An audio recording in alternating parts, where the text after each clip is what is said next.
Pasti banyak yang bertanya kenapa ponsel pintar merek Apple juga ikut terdampak layar bergaris seperti di ponsel Android lainnya. Dan apakah benar panel OLED dari BOE menjadi backup dari permasalahan layar OLED di iPhone series? Yuk, mari kita bahas. Panel layar di ponsel merupakan salah satu elemen penting yang ada dari sebuah smartphone. Ada yang berjenis IPS, OLED, dan AMOLED. Jika berbicara soal layar, mungkin kita tidak akan terlepas dari perusahaan besar asal Korea Selatan yaitu Samsung. Karena Samsung adalah merupakan perusahaan dengan jumlah produksi dan pemasok layar terbesar di dunia yang ada saat ini. Dari sebuah riset menunjukkan Samsung menguasai pangsa pasar untuk pengiriman layar OLED ataupun AMOLED sebesar 56% pada tahun 2022 dan diikuti perusahaan asal Cina yaitu BOE dengan 12% dan LG dengan 11%. Dan sisanya adalah perusahaan kecil asal Cina lainnya yang juga merupakan produsen AMOLED yang baru muncul seperti Visionox, Iver Display yang merupakan produsen AMOLED terbesar keempat dan kelima di Tiongkok. Yang menarik di sini adalah Samsung pernah menggugat perusahaan produsen AMOLED asal Cina yaitu BOE karena menuduh BOE menjiplak teknologi layar Samsung yang melanggar 5 hak paten Samsung yang digunakan untuk layar HP termasuk di iPhone 12 dan meminta BOE membayar kompensasi atas pelanggaran hak paten layar OLED dan meminta agar pengadilan menyetat impor dan penjualan display produksi BOE yang terkait hak paten Samsung. Dan kasus ini mungkin juga ada hubungannya dengan adanya mantan pejabat di Samsung Electronics didakwa mencuri rahasia perusahaan Samsung untuk pabrik di Cina. Pasar layar OLED didominasi oleh Samsung Display, tetapi kehadiran produk dari BOE telah mengikis dominasi tersebut dan bahkan menyalip produk keluaran LG Display asal Korea Selatan yang sebelumnya merupakan pemain nomor 2 di dalam pasar layar. Seperti diketahui, Apple bekerja sama dengan 3 perusahaan besar pemasok layar OLED yaitu Samsung, LG, dan BOE. Apple dikabarkan ingin mengurangi ketergantungan pada Samsung Display dan LG Display, sehingga BOE menjadi opsi selanjutnya. Tapi secara mengejutkan, pihak BOE mengecewakan pihak Apple, mengubah secara sepihak desain lebar sirkuit panel OLED dengan alasan untuk meningkatkan hasil tampilan. Tapi sayangnya itu justru mengakibatkan Apple meminta BOE untuk menghentikan produksi panel OLED untuk iPhone 13. Dan selanjutnya BOE juga meminta raksasa teknologi yang berbasis di Cupertino tersebut untuk menyetujui produksi panel OLED untuk iPhone 14. Tapi BOE tidak menerima tanggapan yang jelas dari Apple. Dan dikabarkan pengganti pemasoknya diambil dari Samsung Display dan LG Display yang kemungkinan akan mendapatkan pesanan untuk 30 juta panel yang seharusnya diproduksi oleh BOE. Di sini kita bisa menerka kenapa di ponsel iPhone 14 juga mengalami layar bergaris, seperti di layar Android lainnya.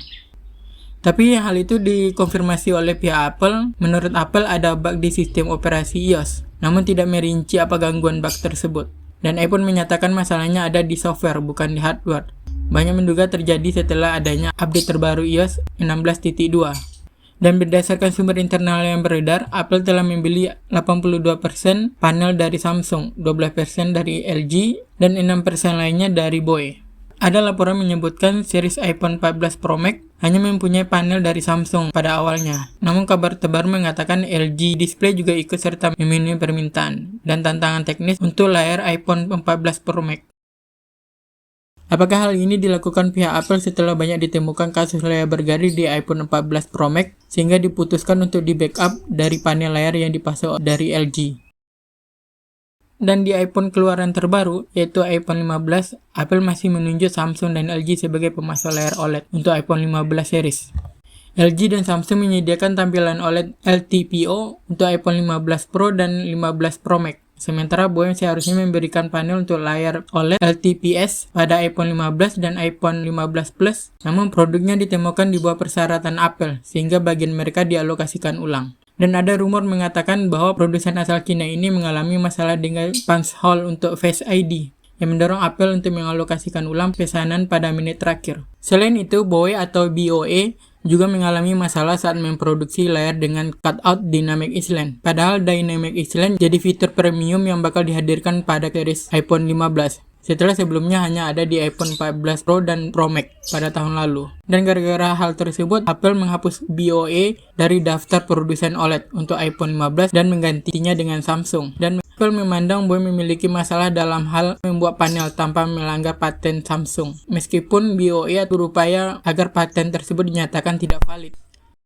Dikabarkan pada akhir tahun 2023 kemarin, pihak Apple menyetujui BOE untuk memasok panel OLED untuk model standar iPhone 15 berukuran 6,1 inci dengan proyeksi mencapai sekitar 2 juta unit. Dan persetujuan tersebut juga diprediksi akan segera menyusul untuk iPhone 15 Plus yang berukuran 6,7 inci. BOE atau BOE terbilang telat karena pengiriman tertunda dibandingkan dengan Samsung Display dan LG Display karena masalah kualitas, namun berhasil memasuki rantai pasokan Apple iPhone 15.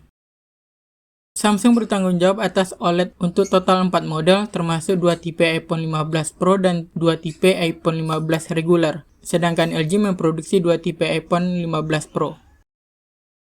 Secara khusus, BOE memenangkan polikristalin oksida atau LTPO suhu rendah yang hemat daya untuk model iPhone Pro dan Pro Max, dan OLED silikon polikristalin suhu rendah atau LTPS untuk model regular dan Plus.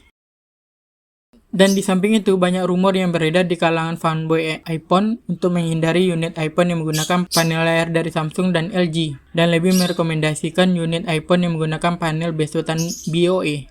Dan bila kita menilai kenapa pihak Apple menyetujui panel OLED dari BOE telat disetujui, saya kira ada hubungannya dengan banyaknya kasus yang dialami di iPhone 15 series, dari green screen hingga green line, setelah sebelumnya juga terjadi di iPhone 14 series. Sehingga panel OLED dari BOE menjadi backup dari permasalahan tersebut. Dan Samsung juga menjadi pemasok layar utama untuk Huawei, Xiaomi, Oppo, Vivo. Tapi sejak Cina kena imbas sanksi Amerika, Samsung menghentikan pasokan layarnya ke Huawei. Dan itu bisa dilihat dari series Huawei P40, Huawei tidak lagi menggunakan layar dari Samsung, tapi layarnya dipasok oleh BOE.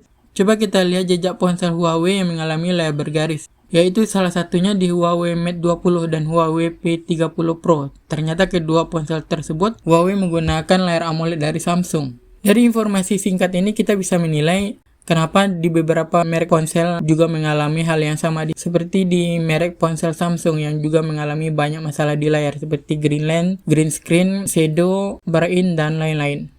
Dan di video selanjutnya kita akan petakan semua ponsel Android yang mengalami layar bergaris untuk panel layarnya yang diproduksi oleh siapa. Oke, sampai di sini sudah tahu kan siapa pemain layar OLED dan AMOLED di dunia?